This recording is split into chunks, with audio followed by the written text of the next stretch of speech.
So, hey guys, it's your pal Victor here, and we just saw Shang-Chi and the Legend of the Ten Rings. Here are my first thoughts, my impressions, my reactions. Stay tuned.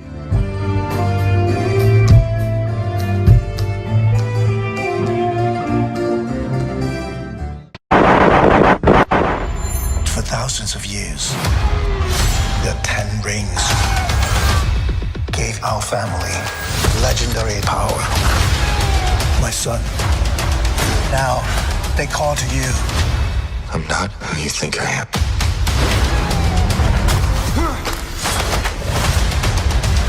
Marvel Studios Shang-Chi and the Legend of the Ten Rings. Rated PG-13. If I die, it's your fault.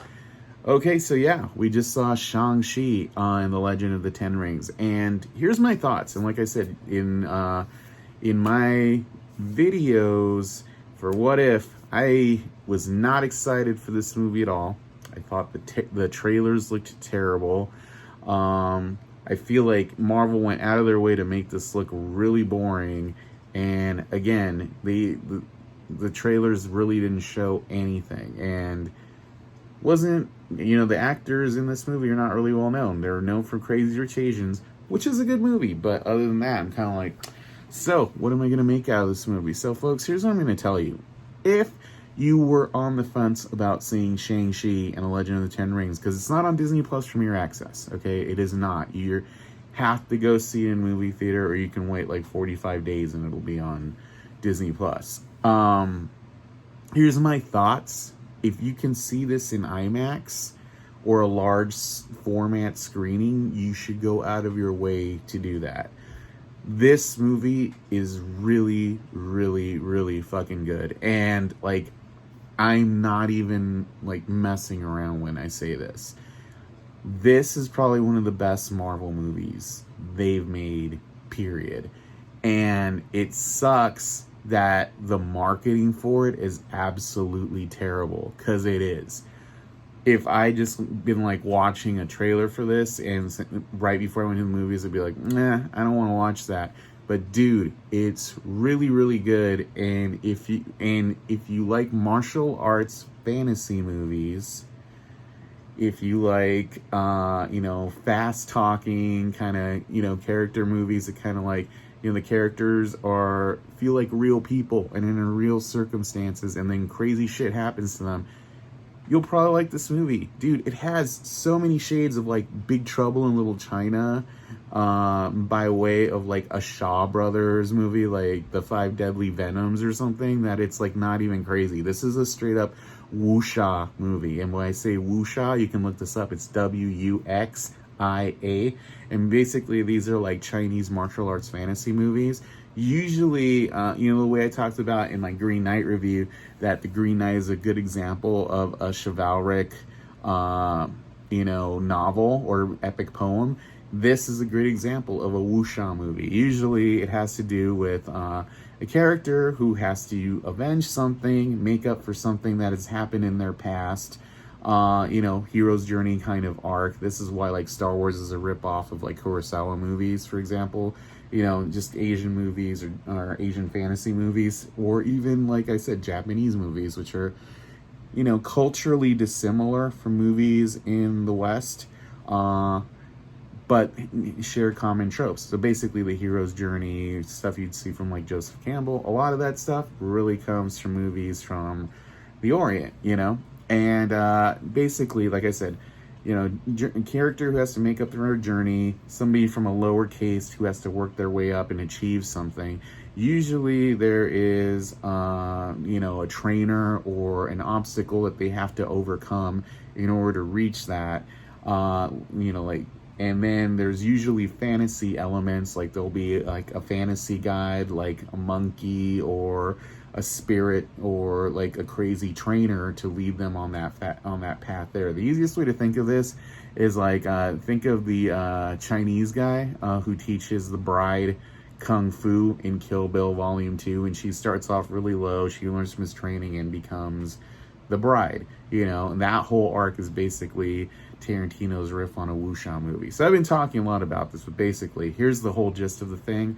Like, that's kind of what Shang-Chi has to do in this movie. And I'm not going to get too into it because I don't really want to spoil it. But basically, he starts off, like when we first meet him, is kind of like, a lower class kind of person. He has a friend, like he doesn't have a lot of direction in his life until we have people sent to take something from him, and then he has to step up to save family that he has.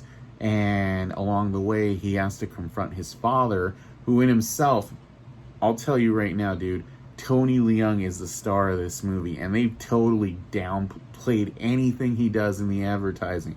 A big chunk of this movie is basically the rise and fall of Wenwu, the character that people know is the Mandarin, but is not the Mandarin in this movie. They don't really say that, and there's a lot of reimagining. Like, Wenwu is the Mandarin, but they don't call him that in the movie, Just like there's a character in this movie who is not Fing Fang Foom, but they call him the Great Protector. It's like, okay, these are characters that are clearly supposed to be these other characters, but they're just, because of the times that we live in, we're trying not to use these old stereotypes of using fakey Chinese names or like stereotypes like the Yellow Menace. So they've just kind of reinvented them in really interesting ways.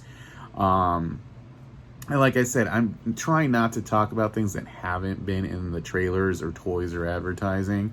So for the most part, like I said, a lot of this movie is basically trying to incorporate these new characters in MCU in a really organic way, and I think they kind of hit that ball out of the park.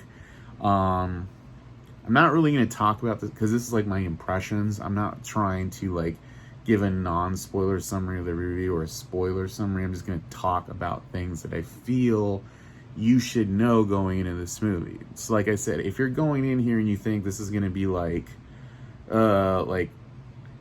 it's good to come in with a low bar because you're going to get blown away. Don't come in thinking this is going to be Endgame. Come in thinking this is going to be like Doctor Strange or something, and I think you'll be like really like, oh dude, this movie's awesome, So just set your expectations like any normal movie, but ignore most of the shit you've seen already, because like the trailers have stuff that's not in the movie. They recut dialogue to in scene, like a character will be talking, their lips will move, and they'll put dialogue that isn't actually in that scene.